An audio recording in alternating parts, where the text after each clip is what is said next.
Please raise your hands if you have ever forgotten to take the labels off of your clothes after buying them. We've all done it. And what happens when we forget to take the labels off our clothes? Our skin irritates, discomfort envelops our body, and we physically itch to take the label off if we've worn our clothes before removing it.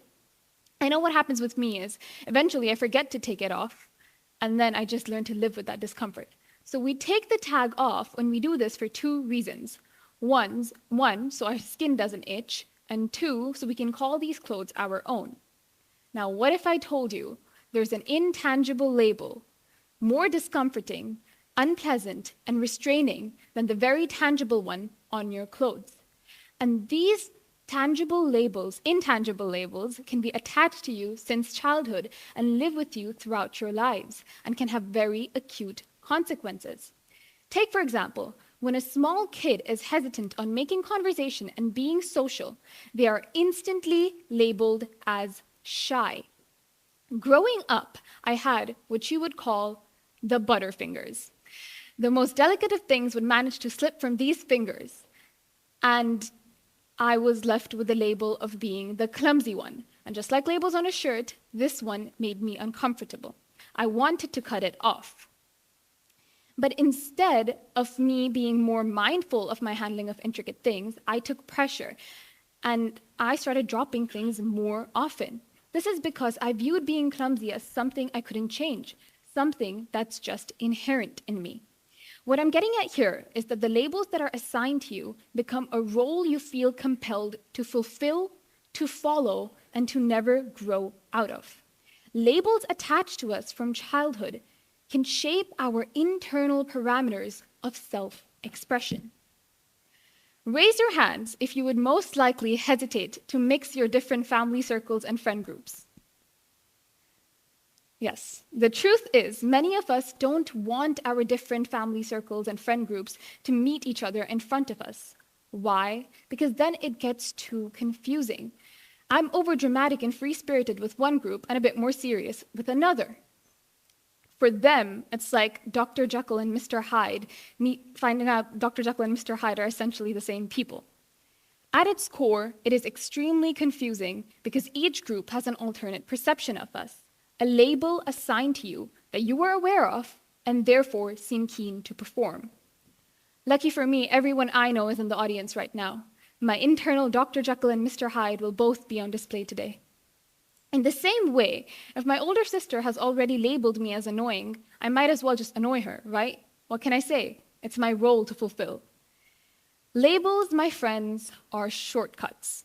They help us oversimplify our categorization of society. And I'm not gonna lie, it's not always bad per se because it can be used in your favor. But to an extent, it is still a form of restriction. We all talk about manifestation and mindset, but all of that starts with going beyond your assigned roles, allowing your brain to explore. There was a study done in Harvard in 2009 where they took a group of piano players and they studied what parts of their brains lit up when they were playing the piano. Then these same group of people were told to merely just imagine playing the piano, and the same parts of their brains lit up. What this tells us is the power of our brains, the gray area between reality and perception, and this perception is heavily shaped by the labels that we assign.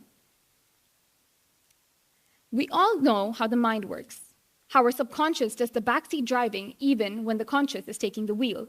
So when we categorize ourselves into a label, we subconsciously restrict ourselves from reaching our maximum capacity and capability. Humans are designed to be interdisciplinary and multifaceted. Especially in today's world, they need it to keep going. In today's world of work, it is no longer good enough to simply be a specialist. Take, for example, our English teacher, Mrs. Naylor. Even whilst her knowledge of Wordsworth is extensive, she is also the director of our senior play. If an English teacher's ability only extended to the four walls of her classroom, they would simply be disposable. The labels we attach determine the actions that follow. There were a group of girls in a coding class, and a student called her teacher over saying, "I don't know what code to write." The teacher then looked at the student's screen and saw a blind text editor. So she didn't know any better. She thought that the student spent the last 20 minutes just staring at a blank screen. But then the teacher pressed undo and saw that the student actually wrote pages and pages of code, but then deleted it. Why? Because of their label of perfection. It's like perfection or bust. The student is learning to give up before they can even try. And the story was brought to light by Reshma Saujani, the CEO of Girls Who Code. The label of being perfect was one that I too attached to myself, especially in my art. In my projects recently, one of the things in the composition I had to paint was a face. And wanting it to be perfect was so pressurizing that I painted everything around it but the face. Eventually, I did end up painting it.